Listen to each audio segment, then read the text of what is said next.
What is going on, everybody? I'm your average gamer, and in this video I want to show you how toxic I can be at times. It's not always GG's and good rounds and stuff like that.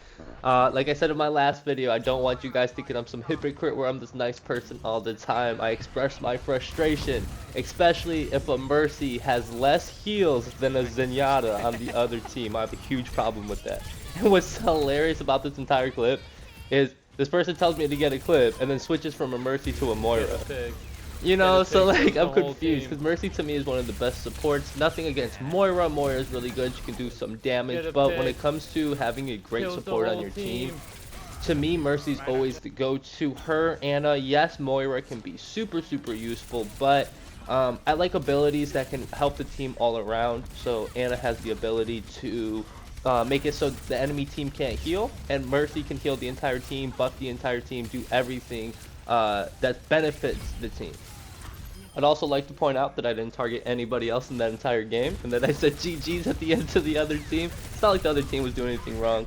But again, like, I just want you guys to understand that, like, I understand your guys' frustration. The thing is, why I was so frustrated is because that's not ranked, okay? And it's like, well, why don't you play ranked? That's because I'm trying to get these 50 wins with my friend so we can play ranked together, and he's brand new at the game like I was, and I understand how much I struggled with the first time I played the game, and plus it's more fun to play together, you know, so it's that type of stuff.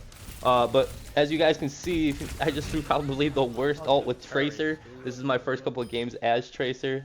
Anytime I play pubs, this is the one good thing about pubs, is that you have a lot more room to experiment. Granted, when I do play ranked, I'll just use anybody, even if it is a new character I've never tried, such as Tracer, so you will see that later on in the game.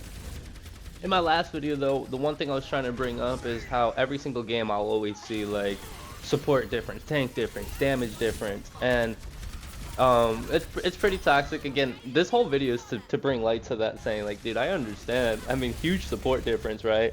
And this person had the audacity to think it was my fault because, for example, the other team was very good. I would get Zenyatta debuffed, meaning he'd put his little purple orb on me, and then their Widow would be blue buffed by their Mercy, and I have 150 health. They would one-shot me in like the foot.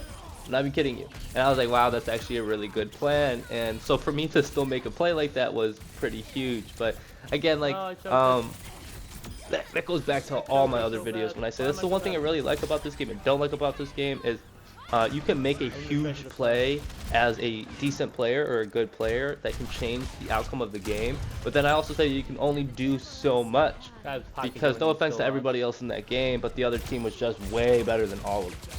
So that's isn't super great. I understand it's going to happen in a competitive game for sure, especially since it wasn't in ranked. I don't know, man. I just wish sometimes it was a little bit more balanced, because sometimes I'm on that team as well where we're just absolutely demolishing a team, sitting in their spawn for like the 5-10 minutes waiting for the round 10. And as much as that can be fun sometimes, I enjoy the competitive aspect in this game way more. I got 2 to the left. The ranking games for Overwatch 2, I think, are pretty good. I'm not going to sit here and say that they're perfect or that they're 100% balanced, because there's multiple times where we're either getting rolled up on or we're stomping the crap out of the other team. But to the game's credit, it does give me very good competitive matches most of the time. It's just frustrating when you're sitting in a ranked game and your tank is like 0-6 and they rage quit, or the support's literally not healing anybody. Again, I sympathize with everybody's frustration. The one huge problem I have is when you have this ego problem that you think that you're the only reason why you're winning or that you're staying in the game. That is not at all the mindset I at least have, and if you guys have it, I'm sorry, but that is extremely toxic. Yes, you can individually make huge plays, like I say, change the entire outcome of the game. And this isn't Call of Duty where you can literally win the whole game by yourself, because that's what kind of Call of Duty is. A lot of the times you're able to do those type of things. But this game is a team-based game. You have to give credit where credit's due. If your support's healing you, keeping you alive, that's one thing I always try to do, is when I notice that where I'm about to die and I'm not dying because my tank comes back to mitigate all this damage, the support's healing me. You know, they're playing the game in my eyes the correct way. At the same time, I'm not going to sit here and say that I don't make mistakes. Like, you know, it's not like I'm playing perfectly all the time. Multiple times have my teammates bailed me out. I love that. And it sucks when you go from that to me spamming, I need heals, I need heals, I need heals, I need heals, like, and then without trying to be annoying or bitch about it, because you're literally not being healed. You have to leave your team to go find heals because they're just not healing you.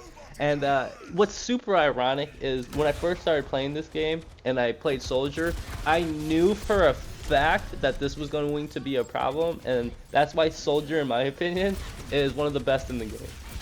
Now, I've played support characters. I've played pretty much all of them. Zenyatta. I like Baptiste. I think Baptiste is one of the most underrated competitive supports in the game. I think Ana as well. I think it all kind of depends on how you're playing the game.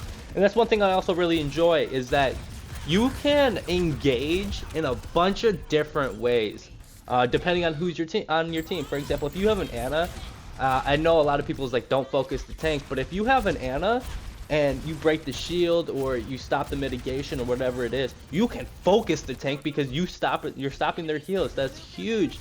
Or I know a lot of the times, a lot of the people are like, damage characters need to focus on the squishies, which is what I always try to do. Like, that's the one thing, one reason why I always play Ashe is because it's easier for me to target the Mercy on the other team. And to me, a good Mercy can change the entire aspect of the team because they can pocket heal like crazy, meaning like you can put the damage into the enemy, but they're going to get those heals back pretty quickly. That's the one thing about Mercy that I hate and love, is I like having her on my team, but playing against a good one can be a pain in the ass.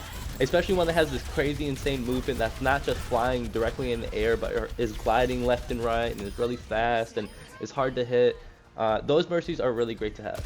And as much as I promote Mercy, I personally can't play her as of right now. It's just not my playstyle, so I understand not liking or playing that type of role. But for example, if I'm a Zenyatta and I'm out here having more damage and more kills than the damage on my team consistently, that to me becomes a problem. Because as a Zenyatta, I can't really heal all that much. I can only really heal one person at a time unless I'm in my ult. Zenyatta's ult, I think, is also extremely underrated for a support, because you can sit there while Genji's ulting. You know, you can even nano Genji and then have Genji just never die as you sit there just healing him infinitely. Like, there's so many different combinations you can do. But again, if I'm a support and I'm doing more damage than the damage characters and I have more eliminations than the damage characters, I'd rather just play the damage characters, because then I can do even more than what I'm doing now on a support. The other day I was playing against this one team who had a Baptiste, and it made me smile because here I am thinking that this dude's really good and not being used really all that great. And then so this team had an Orisa, a Soldier, I believe a Widow, a Baptiste, and a Mercy. I think that was their whole lineup. And they would literally sit behind Baptiste's ult and fry the team. And I was like, yeah, because it does double your damage when you're behind Baptiste's ult. And I'm like, dog, like, nobody like sits there and really thinks about stuff like that. You know, or again, or Ana. The fact that Ana can stop your heal, or Junker Queen. You know, I just started playing Junker Queen. Her ult stops your heals. I was soloing an entire team because I was able to stop their heals. I hit them with my hammer. I threw my throwing knife at the Mercy, pulled them back, killed them with my shotgun. Like, there's so many characters in this game that I feel like are so slept on because of all these quote-unquote metas. But when you start realizing these different types of ways to play the games, I feel like a bunch of different playstyles are going to come out, and that to me is going to be more exciting and a lot more challenging when people start figuring that out. I just keep seeing the same combinations between heroes and characters, which is, again, like, I understand if it works, don't fix it, but I promise you there's so many different variations on how you can play this game and how you want to interact with your team and fight the other team. There's so many different ways that you could do this.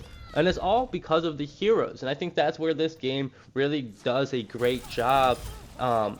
Better than any other first-person shooters, they give you a lot of variety. Yes, you're playing the same maps and you're playing the same game modes, but it's all based off of who you're playing and who you're playing against and how you engage from that. Now, like I said, you are playing the same game modes and the same maps, but to me, that really shouldn't be a concern because they are really, really well done. Maybe in the future they will add some more, but, you know, like, as far as map design goes, I think it's really, really well done to the point where I don't even really care that I'm playing on the same map. To me, it's only really determined on who I'm playing against and who I'm playing as, because that can determine your playstyle. And again, like I said a million times, I like that about video games, the ability to have that option.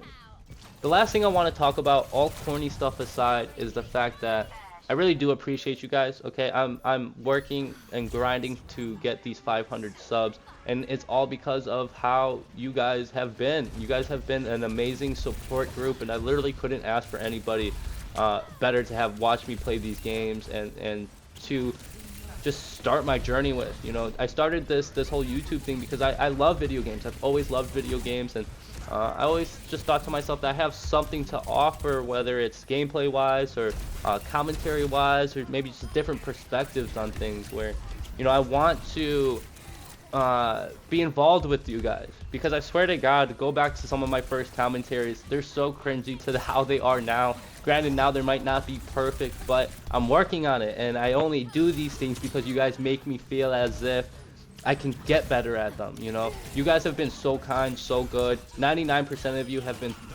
the absolute best support I could literally ever ask for, and I just wanted to let you guys know that it doesn't go unnoticed. I swear to God, I wake up every single morning checking my YouTube studio, and I refresh my comments to see if anybody's going to comment. I check my TikTok and stuff like that.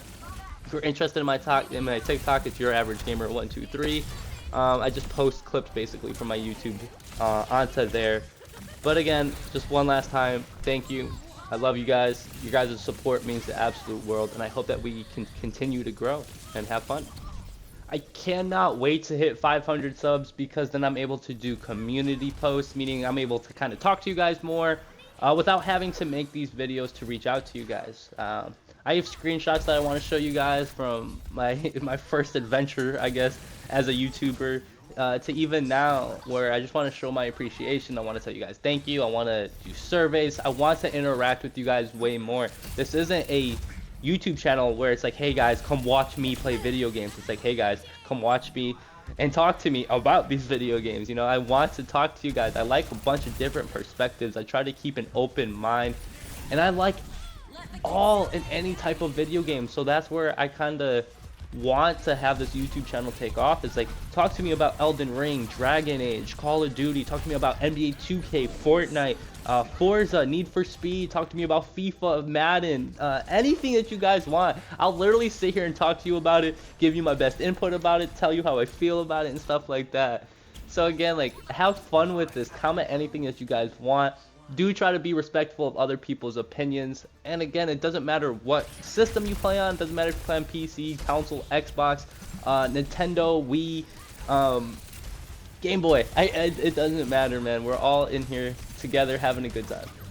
That will do it for my commentary, though. The video is going to end here in about a minute, so stick around for the rest of the gameplay to see how it ends. If you guys enjoyed this, a like would mean an absolute ton, and be sure to subscribe. Like I said, the goal is 500 at the moment, and we're almost there. The goal was 500 when I was at 50 subs, and the goal is still now 500 now that I'm at 316. Nothing has changed yet. So anyways, I love you guys. I hope you guys stay smooth. Peace.